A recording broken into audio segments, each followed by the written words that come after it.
وزیر اعظم عمران خان اس وقت موجود ہیں، نیا پاکستان ہاؤسنگ اسکیم کا سنگ بنیاد رکھ رہے ہیں اور وزیر اعظم عمران خان اس وقت موجود ہیں نیا پاکستان ہاؤسنگ اسکیم کے سنگ بنیاد کی تقریب میں، اور انہوں نے بنیاد رکھ دی ہے اور اب سے تھوڑی دیر کے بعد ہی خطاب بھی کریں گے۔ وزیر اعظم عمران خان نے نیا پاکستان ہاؤسنگ بتایا، یہاں پر اراکین موجود ہیں، جو وفد موجود ہیں، وزیر اعلیٰ بلوچستان موجود ہیں، ان سے انہوں نے گفتگو بھی کی ہے اور اب دعا مانگی جا رہی ہے سنگ بنیاد رکھنے کے بعد۔ اس وقت نیا پاکستان ہاؤسنگ اسکیم کے سنگ بنیاد کی تقریب جاری ہے کوئٹہ میں، اور وزیر اعظم عمران خان نے نیا پاکستان ہاؤسنگ اسکیم کا سنگ بنیاد رکھ دیا ہے اور اب سے کچھ دیر کے بعد ہی عمران خان اس تقریب سے خطاب بھی کریں گے۔ اور یقیناً کیونکہ عمران خان کو یہاں سے فوری طور پر جانا بھی ہے تو اب خطاب کے لیے تشریف لے جا رہے ہیں وزیر اعظم عمران خان، جو کہ نیا پاکستان ہاؤسنگ اسکیم کا سنگ بنیاد رکھ چکے ہیں اور اب سے تھوڑی دیر کے بعد ہی خطاب بھی کریں گے، اور یقیناً اپنے خطاب میں جو کچھ ایسی باتیں ہیں جو نئے پروجیکٹ ہیں ان کے حوالے سے گفتگو بھی ہوگی۔ اور اس وقت عمران خان مصافحہ کر رہے ہیں اور یقیناً جو نیا سنگ بنیاد رکھا گیا ہے نیا پاکستان ہاؤسنگ اسکیم کا، اور اس طرح سے جو پورٹریٹ جو ہے اس کو ابھی شو آف کیا جا رہا ہے اور عمران خان بھی یہاں پر موجود ہے اور اب وہ خطاب کے لیے تشریف لے جا رہے ہیں۔ وزیر اعظم نے نیا پاکستان ہاؤسنگ اسکیم کا سنگ بنیاد رکھ دیا ہے۔ وزیر اعظم عمران خان نیا پاکستان ہاؤسنگ اسکیم کا سنگ بنیاد رکھنے کے بعد تقریب سے خطاب کرنے کے لیے روسٹرم پر موجود ہیں اور یہ اناؤنسمنٹ کی جا رہی ہے، وزیر اعظم عمران خان تقریب سے خطاب کر رہے ہیں۔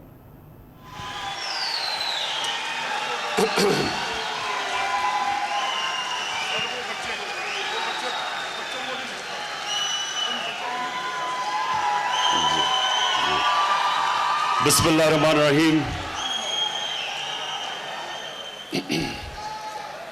ایاک نعبد و ایاک نستعین۔ جناب وزیر اعلیٰ بلوچستان جام کمال صاحب، سارے جو بلوچستان کے منسٹرز بیٹھے ہیں، آپ ممبر آف پارلیمنٹ، آپ کے لیے، اور جو سٹیج پہ ہمارے ہاؤسنگ منسٹر عمران زیب،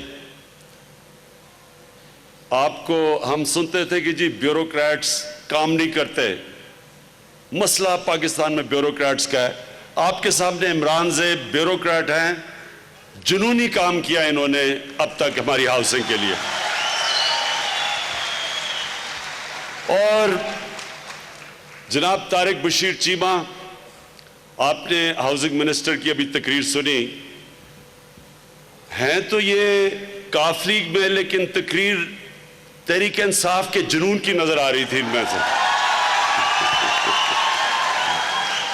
خواتین و حضرات، سب سے پہلے تو مجھے خوشی یہ ہے کہ میں آج پاکستان اور بلوچستان کے اسپیسیفکلی میں ان کی فیوچر، جو اس صوبے کی فیوچر ہے، اس سے میں بات کر رہا ہوں جو اس یونیورسٹی کے سٹوڈنٹس ہیں۔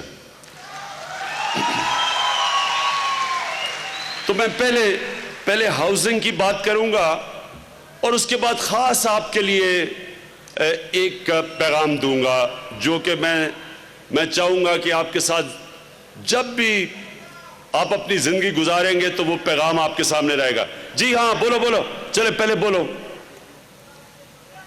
ایک منٹ خاموشی۔ جی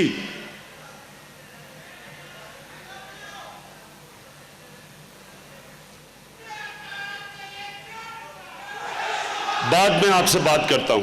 اوکے جی، سنیں ذرا۔ سب سے پہلے ان کی پلیز بات سن کے مجھے بعد میں بتا دینا۔ اب آپ سب کے لیے یہ جو ہم نے 50 لاکھ گھروں کا پروگرام بنایا ہے، اس کے میں 2-3 آپ کو پہلو بتاتا ہوں۔ سب سے پہلے ایک عام آدمی، ایک اس کی سب سے زیادہ ضرورت ہوتی ہے کہ اس کے سر پہ چھت ہو، اور پاکستان کا مسئلہ یہ ہے کہ یہاں اگر آپ کے پاس پیسہ ہے آپ کے پاس کیش ہے تو آپ گھر بنا سکتے ہیں. یعنی کہ صرف پیسے والے لوگ اب تک یہ سوچتے ہیں کہ ہمیں گھر بنا لیں گے. اور میں آپ کو ایک اور بات بتاؤں, ہمارا جو تنخواہ دار طبقہ ہے اس کی ایک بہت بڑی وجہ کرپشن کی یہ ہے کہ ان کی تنخواہوں میں گھر ہی نہیں بن سکتا. اور یہ ضرورت ہے ایک انسان کی, وہ چاہتا ہے کہ میں اپنے بچوں کو اچھی تعلیم دوں, وہ چاہتا ہے کہ اگر گھر میں بیماری ہو میرے پاس پیسہ ہو یا میں ان کا علاج کر سکوں, لیکن وہ یہ ضرور چاہتا ہے کہ میرے پاس ایک رہنے کے لیے گھر ہو. اور بدقسمتی سے جو پاکستان کے اندر جیسے وقت گزرتا گیا تنخواہ دار طبقے کے لیے بڑا مشکل ہو گیا گھر لینا, کیونکہ زمین کی قیمتیں بڑھتی گئیں, کنسٹرکشن کی قیمت بڑھتی گئی اور تنخواہیں اتنی نہیں بڑھی کہ وہ گھر لے لیں. میں آپ کو ایک مثال دیتا ہوں کہ 1935 میں ایک بریگیڈیئر اور ایک کمشنر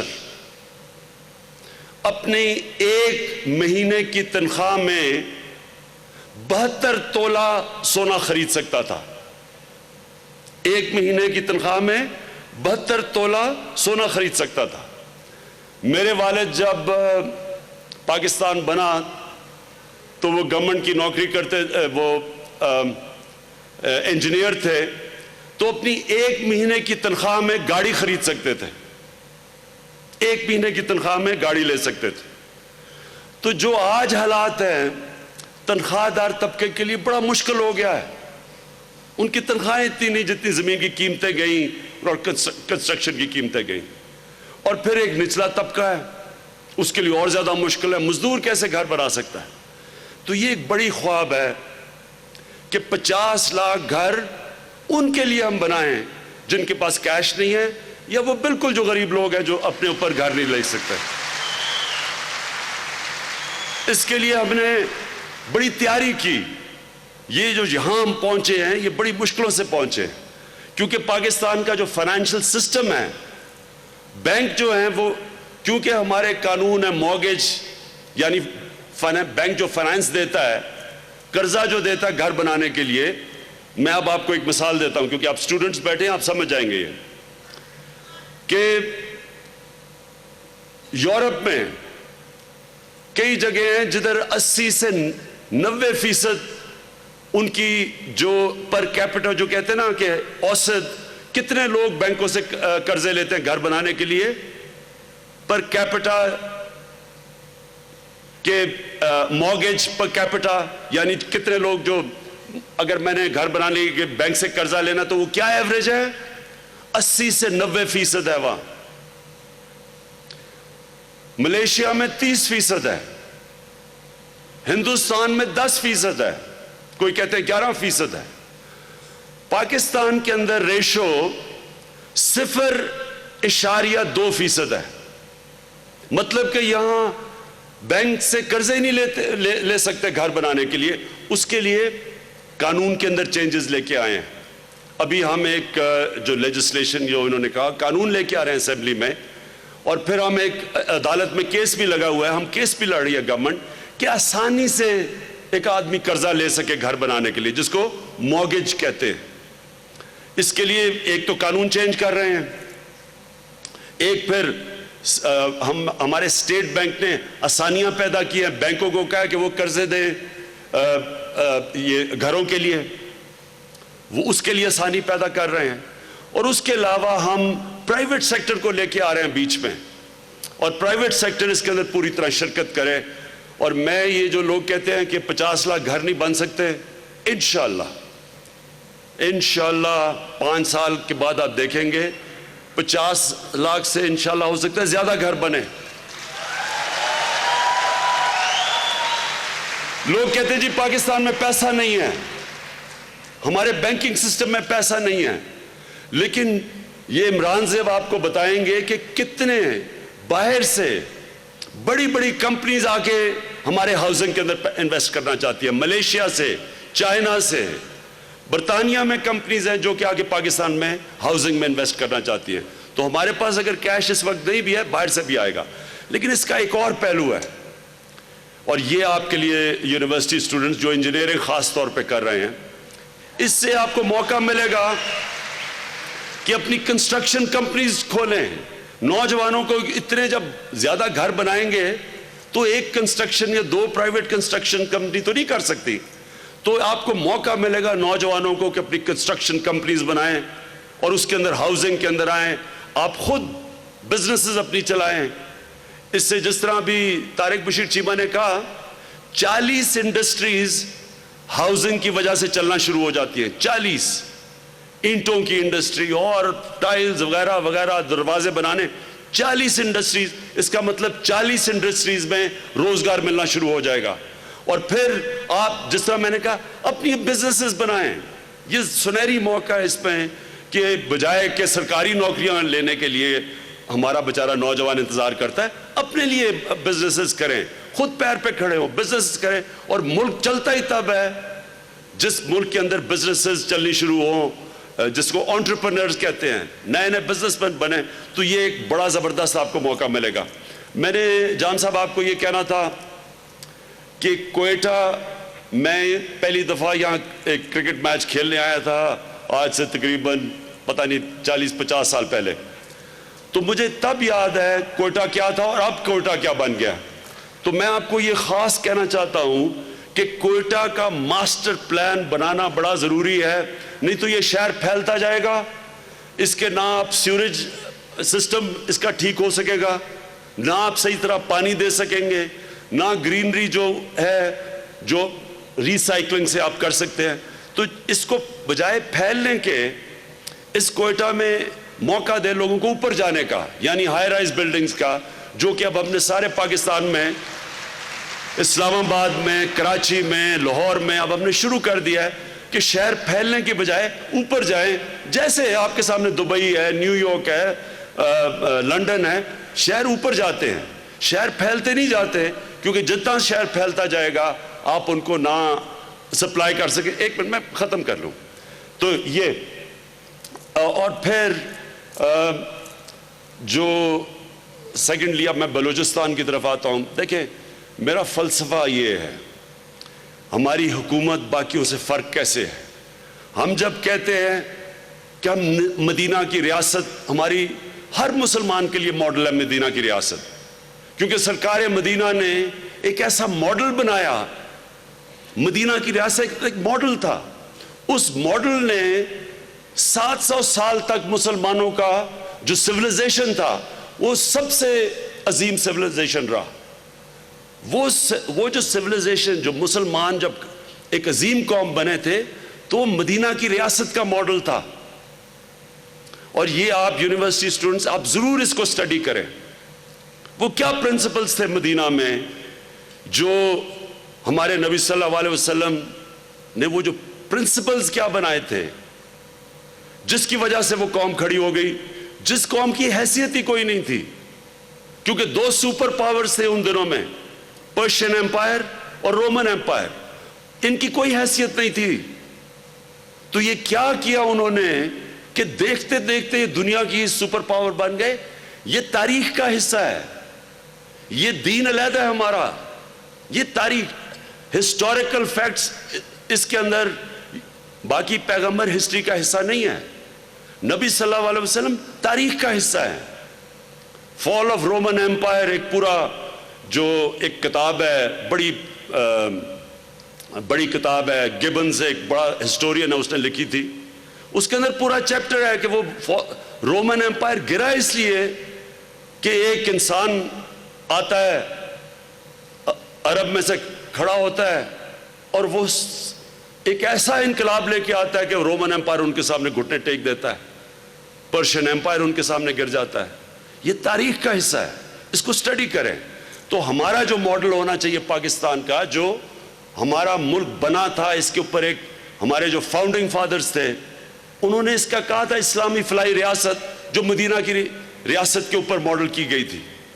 اب وہ اس کے اندر سب سے امپورٹنٹ چیز یہ ہے کہ جو ہمارا کمزور طبقہ ہے اس کو انہوں نے اٹھایا تھا مدینہ میں، ہم نے اس کو اٹھانا ہے، اپنے کمزور طبقے کو اٹھانا ہے۔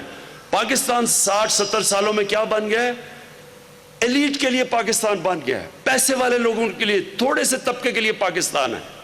تعلیم بھی تو انگلش میڈیم تھوڑے سے طبقوں کے لیے، ہسپتالوں میں، پرائیویٹ ہسپتالوں میں اچھا علاج چھوٹے سے طبقے کے لیے۔ اگر آپ یہ دیکھ رہے ہیں تماشا، بڑے بڑے ڈاکو پکڑے جا رہے ہیں،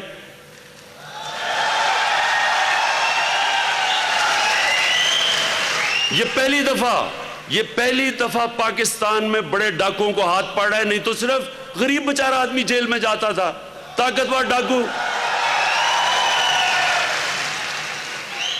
میں نے بھی 7 دن جیل میں گزارے ہیں جنرل مشرف کے دور میں، اور وہاں صرف غریب لوگ تھے، کوئی بڑا ڈاکو مجھے جیل میں نہیں نظر آیا، اسمبلیوں میں نظر آتے تھے۔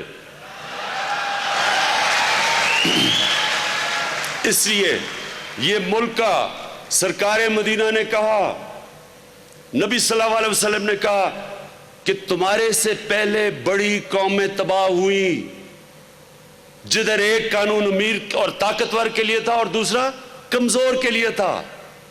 آج اگر مجھے کوئی کہنا ایک وجہ کہ پاکستان ایک عظیم ملک نہیں بن سکا، ایک وجہ اگر مجھے کہو تو میں یہ حدیث جو نبی صلی اللہ علیہ وسلم نے جو کہا کہ دو قسم کے قانون ہیں، طاقتور ملک لوٹ لے، سامنے نظر آ رہا ہے کہ اس نے چوری کی ہوئی ہے، بڑے بڑے گھر ہیں، کہ پہلے کیا چلاتا تھا، موٹر سائیکل اور لینڈ کروزرز آ گئی اس کے پاس، پتہ ہے کہ چوری کی ہے، لیکن وہ بڑے بڑے وکیل لے آتا ہے، کروڑ روپیہ وکیلوں کو دیتا ہے، وہ پکڑا ہی نہیں جا سکتا۔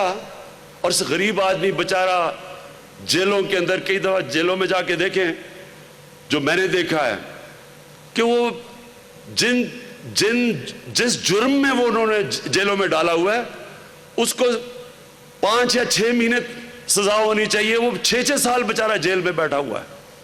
تو ایک طرف، اور یہ جو نظام ہے، اس کے خلاف ہم نے لڑنا ہے، اور یہ جو میری ساری کوشش ہے، انشاءاللہ آپ کو میں یہ ثابت کر کے دکھاؤں گا کہ یہ ملک ایسے نہیں اٹھے گا کہ کوئی اکنامک تھیوری آ جائے گی۔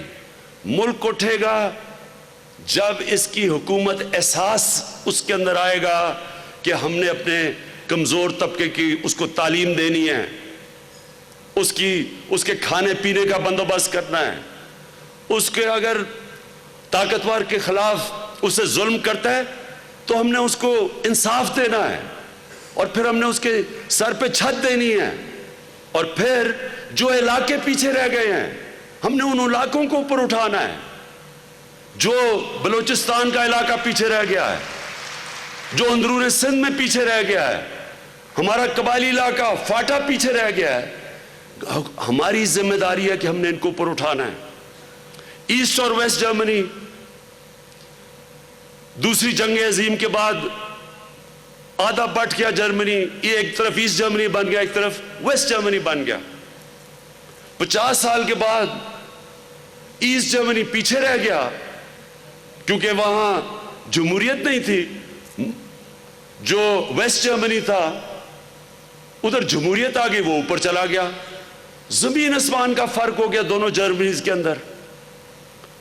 50 سال کے بعد وہ جرمنی اکٹھا ہو گیا، تو جو ویسٹ جرمنی تھا اس نے اپنے سے اپنا جو ان کا حصہ تھا پیسے کا وہ خرچ کیا ایسٹ جرمنی کو اوپر اٹھانے کے لیے۔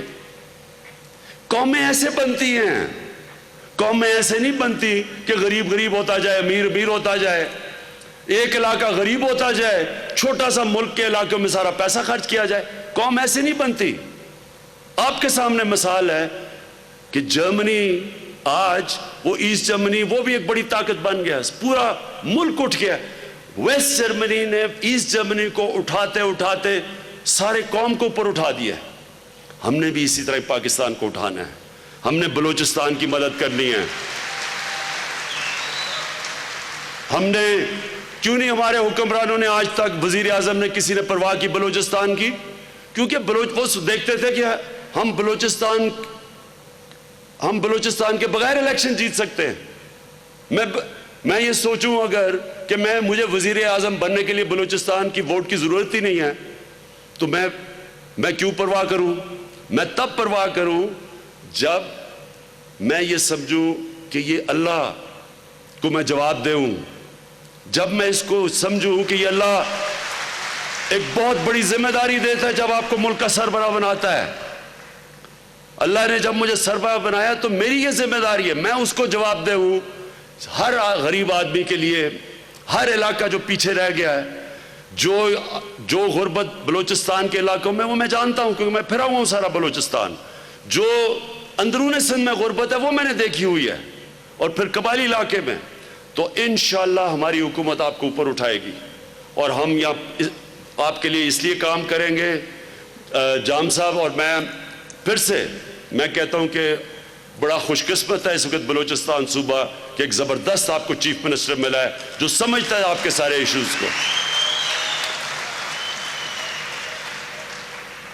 اور آخر میں آپ سب کے لیے میرا جو پیغام وہ یہ کہ آپ اسٹوڈنٹس ہیں، آپ اس ملک کی فیوچر ہیں۔ بعد ایک منٹ، یہ آپ نے پلیز سب نے ایک چیز یاد رکھنی ہے۔ جی مجھے پتہ ہے ہسپتالوں کا حال اچھا نہیں ہے، اس لیے بار بار بلوچستان آ رہا ہوں، اور ہم انشاءاللہ جام صاحب آپ کی پوری پھر سے ہمارا مسئلہ کیا ہے پہلے یہ آپ سب سمجھیں۔ اسٹوڈنٹس بیٹھے ہیں، آپ کو میں مسئلہ تو آپ کو بتا ہی دوں۔ اب یہ آپ نے، کیونکہ عموماً جلسوں کے اندر ایسی باتیں نہیں ہوتی، اس ملک کو جس بے دردی سے لوٹا گیا ہے، جس طرح اس ملک کو پچھلے 10 سال میں لوٹا گیا ہے، یعنی اس ملک کا یہ میں 5 سال اپنے پورے لوگوں کو بتاتا رہوں گا۔ لوگ کہتے ہیں جی پرانی باتیں نہ کریں، اگر میں پرانی باتیں نہ کروں تو میرا موازنہ کیسے ہوگا، کیسے پتا چلے گا کہ میں بہتر ملک چھوڑ کے گیا ہوں؟ کیونکہ جب آپ یہ دیکھیں گے کہ پاکستان کے قرضے کیا تھے 2018 میں، اور انشاءاللہ جب بھی ہماری حکومت 4-5 سال کے بعد جائے گی، تو جب آپ دیکھیں گے کہ کیا ہم قرضے کم کر کے گئے یا زیادہ کر کے گئے، ان دو حکومتوں نے تو جو ملک سے کیا ہے، دشمن نہ کرے اس ملک سے جو انہوں نے کیا ہے۔ 6,000 ارب اس ملک کا قرضہ تھا 2008 میں، 2018 میں 10 سالوں میں 6,000 سے یہ 30,000 ارب روپے پہ قرضہ لے کے گئے۔ کوئی دشمن نہ یہ کرے۔ اور آج حال کیا ہے، یہ ذرا آج سارا جو ہم ٹیکس سے پیسہ اکٹھا کرتی ہے فیڈرل گورنمنٹ، یہ جام صاحب آپ کے لیے بھی، کیونکہ جام صاحب کو پیسے اس فیڈرل گورنمنٹ سے چاہیے ہوتے ہیں اور وہ میرے سے مانگتے ہیں، اور میں انہیں سمجھاتا ہوں کہ مشکلات کیا ہیں۔ 4,500 ارب سارا ٹیکس کا پیسہ اکٹھا ہوتا ہے، اس میں سے 2,000 ارب روپیہ صرف قرضوں کی قسطوں میں چلا جاتا ہے، جو قرضے انہوں نے لیے ہوئے ہیں، جو انہوں نے اس ملک کو لوٹ کے مقروض کیا، ان کے قرضوں کی جو قسطیں ادا کرنی ہیں 4,500 ارب، یعنی کہ 4.5 کھرب میں سے 2 کھرب تو ان کی قرضوں کی قسطوں میں چلا جاتا ہے۔ 2,500 ہم صوبوں کو دے دیتے ہیں، 1,700 سیکیورٹی کے لیے لگ جاتا ہے، تو فیڈرل گورنمنٹ تو 700 کے خسارے سے شروع ہوتا ہے۔ یہ ہوتا ہے اگر یہ 2,000 ارب اگر ہمیں قرضوں میں نہ دینے پڑیں تو ہمارے پاس پیسہ ہو، ہمیں قرضے نہ لینے پڑیں، تو مسئلہ ہمارا یہ ہے کہ جب تک ہم قرضے، اور انشاءاللہ یہ اتر جائیں گے، یہ بھی میں آپ کو بتاؤں گا کیسے اتر جائیں گے، یہ جب اتر جائیں گے اور یہ دولت بننی شروع ہوگی، ملک کی آگے جا کے ہماری ہاؤسنگ ٹیک آف ہوگی، جو انویسٹمنٹ آ رہی ہے باہر سے، جو ہم ایکسپورٹس بڑھا رہے ہیں، یہ ملک انشاءاللہ اٹھ جائے گا۔ لیکن تھوڑی دیر کے لیے ایک مشکل وقت سے ہم گزر رہے ہیں اور گزریں گے۔ یہ نہیں ہو سکتا کہ ایک مریض کو کینسر ہوئی ہو اور آپریشن کر کے آپ کینسر نکالیں اور مریض کو درد ہی نہ ہو۔ تکلیف تو گزرتا ہے لیکن پھر ٹھیک ہو جاتا ہے۔ جو آپ اسٹوڈنٹس کے لیے میرا جو پیغام ہے وہ یہ دیکھیں، انسان جو اوپر جاتا ہے نا زندگی میں، اس کے اندر ایک کوالٹی ہوتی ہے. اس کی کوالٹی یہ ہوتی ہے کہ وہ برے وقت کا سامنا کرتا ہے. کوئی بھی آج تک کسی نے بڑا کام نہیں کیا جس کو برے وقت اور مشکل وقت سے نہ گزرنا پڑے. میں جب کرکٹ شروع کی تو سارے میرا مذاق اڑاتے تھے کہ یہ کرکٹر نہیں بن سکتا. سارا وقت مجھے مذاق اور طنز ہوتا تھا.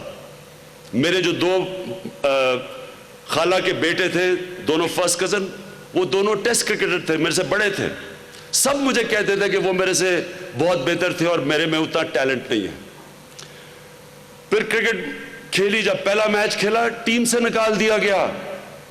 کہا یہ اب کبھی نہیں کھیلے گا واپس. 4 سال لگے واپس ٹیم میں آنے کے لیے. تو یہ دیکھیں، سننے ایک بات سن لیں، جس نے بھی بڑا کام کیا، آپ سوچیں نا کہ آپ اپنے ملک کے ٹیسٹ ٹیم میں، یعنی ملک میں سب سے بہترین 11 کھلاڑی میں آپ شامل ہونا چاہتے ہیں، تو سوچیں کہ وہ ایک جدوجہد کا ہے، ایک مسلسل آپ کو جدوجہد کرنی پڑتی ہے. پھر جب آپ اوپر جاتے ہیں، جب آپ کا نام آ جاتا ہے، پھر ادھر رہنے کے لیے آپ کو جدوجہد کرنی پڑتی ہے کیونکہ دنیا سے مقابلہ ہو رہا ہے. اسی طرح جب کینسر اسپتال بنانے گیا، سب نے میرا مذاق اڑایا. سب نے کہا نہیں بن سکتا. لوگوں نے کہا یہ جھوٹ بول رہے لوگوں سے کہ ایک کینسر ہاسپٹل میں 70-75% مریضوں کا مفت علاج ہوگا، یہ دنیا میں کہیں نہیں ہوتا. میرا مذاق اڑایا گیا لوگوں نے. پھر یونیورسٹی بنانے گیا نمل. کیا دیہات میں یونیورسٹی نہیں بن سکتی؟ ورانے میں کوئی پرائیویٹ سیکٹر کی دیہات میں یونیورسٹی نہیں ہے. پھر جب پالیٹکس میں آیا مذاق اڑایا گیا. 10 سال میرا مذاق اڑا، بلکہ 15 سال تک مذاق اڑتا گیا. لوگوں نے کہا جی 2 پارٹی سسٹم میں تیسری پارٹی نہیں آ سکتی. اور پھر کہا جی یہ جیت نہیں سکتا. پھر جب پرائم منسٹر بنا تو آپ کہتے جی ملک بن گیا لیکن اب چلے گا نہیں. جب میں آپ کو بتاؤں، مجھے 5 سال لگے. 18 گھنٹے میں نے کام کیا کینسر اسپتال بنانے میں. پہلے لوگوں نے کہا جی کینسر اسپتال بن نہیں سکتا. جب وہ بن گیا پھر کہتے اب چل نہیں سکتا. اب 24 سال ہو گئے ہیں. دنیا میں واحد کینسر ہاسپٹل ہے جو 75% مریضوں کا مفت علاج کرتا ہے. چل رہا ہے. اور یہ ملک بھی، یہ آپ کا یہ جو پاکستان ہے، اللہ نے جتنا اس ملک کو نوازا ہے آپ کو کسی کو اندازہ نہیں ہے. مجھے بھی باہر بیٹھے اندازہ نہیں تھا کہ اللہ نے اس ملک کو کیا کیا دیا ہے. کیا وجہ ہے کہ ہمارے برے معاشی حالات ہیں، لیکن باہر سے انویسٹرز آ رہے ہیں. لوگ انویسٹمنٹ کرنے کے لیے آ رہے ہیں. چائنا سے آ رہے ہیں، ملیشیا سے آ رہے ہیں، ترکی سے بات چیت چل رہی ہے، UAE سے، سعودی سے. کیوں آ رہے ہیں؟ اگر ہمارا ملک کا اتنا برا حال ہے تو وہ کیوں آنا چاہتے ہیں انویسٹمنٹ کے لیے؟ کیونکہ اللہ نے جو اس ملک کو دیا ہے، میں شاید ہی کسی ملک کو اللہ نے وہ چیزیں، وہ نعمتیں دی ہوں جو پاکستان کو دیا. ہمارا مسئلہ یہ نہیں کہ اللہ نے کوئی کمی چھوڑی ہے. ہمارا مسئلہ یہ ہے کہ اگر کوئی بھی، آپ ایک فیکٹری کے اوپر ایک ڈاکو کو بٹھا دے، آپ کی فیکٹری بند ہو جائے گی. ملک کیسے چل سکتا ہے جب بار بار اوپر آ کے ڈاکو بیٹھ جائیں؟ جس ملک میں 10 سالوں کے اندر جن حکمرانوں نے قرضہ اس ملک کا 6,000 ارب سے 30,000 ارب پہ چڑھایا ہو، آپ کو دشمنوں کی ضرورت ہی نہیں ہے. ایک کتاب ہے کنفیشنز آف این اکنامک ہٹ مین، کہ یہ وہ لوگ ہیں جنہوں نے، آپ کو کسی نے باہر سے حملہ نہیں کیا، انہوں نے ملک کو ایک مقروض کر کے اور ہمیں دنیا کے سامنے اس سٹیٹ پہ چھوڑ دیا. لیکن یہ میں آپ کو بتا دوں کہ یہ جو لوگوں نے اس ملک سے کیا ہے، جتنی بھی دیر لگ جائے، ہم نے ان کو سزائیں صرف اس لیے دینی ہے کہ لوگوں کے لیے عبرتناک ہو کہ آگے سے کوئی اس ملک میں الیکشن کر کے اوپر آئے اور ڈرے ملک لوٹتے ہوئے، ڈرے وہ لوگ کہ یہ ملک میں آپ الیکشن لڑ کے آ کے قوم غریب ہونی سے مقروض ہو جاتی ہے، یہ سارے خاندانوں کے بچے بھی اربوں پتی، بچوں کے بچوں بھی اربوں پتی، اور سارا پیسہ باہر لے جاتے ہیں۔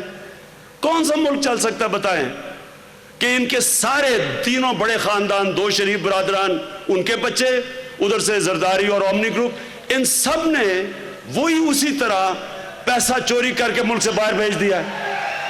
تو کون سا ملک چل سکتا ہے؟ تو اس لیے میں یہ آپ کو آج کہہ دوں کہ ہم ہر روز نئی چیزیں ڈھونڈ رہے ہیں، ہمیں ہر روز نئی چیزیں مل رہی ہیں، اور اس لیے یہ گھبرائے ہوئے ہیں کہ جلدی سے عمران خان کی حکومت گراؤ، نہیں تو یہ ساروں نے جیلوں میں چلے جانا ہے۔ یہ ڈرے ہوئے ہیں سارے۔ جی اچھا، ہاں، مولانا صاحب فضل الرحمان ایسا ہے، ہم جب بچپن میں میچ کھیلتے تھے نا، بچپن میں کرکٹ کھیلتے تھے، تو ایسا ہوتا تھا کہ ایک کوئی کھلاڑی جو ہوتا تھا جو روندو ٹائپ ہوتا تھا نا،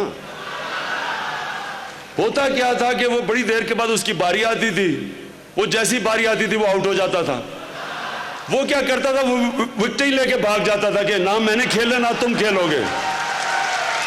اب جب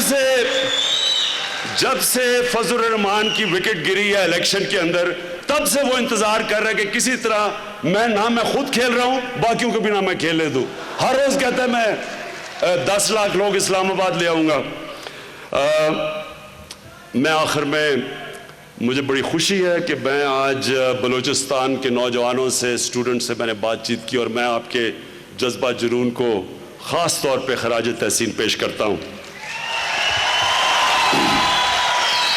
اور میں آج بڑا خوش ہوں کہ ہم نے 1,10,000 گھروں کا بلوچستان میں ہم نے اناؤنس کیا، اور مجھے خاص طور پہ خوشی زبیدہ بی بی سامنے بیٹھی ہوئی ہیں کہ جو مچھلی پکڑنے والے، جو مچھیرے بچارے، جو سب سے کمزور طبقہ ہے، ان کے لیے ہم سب سے زیادہ گھر بنا رہے ہیں۔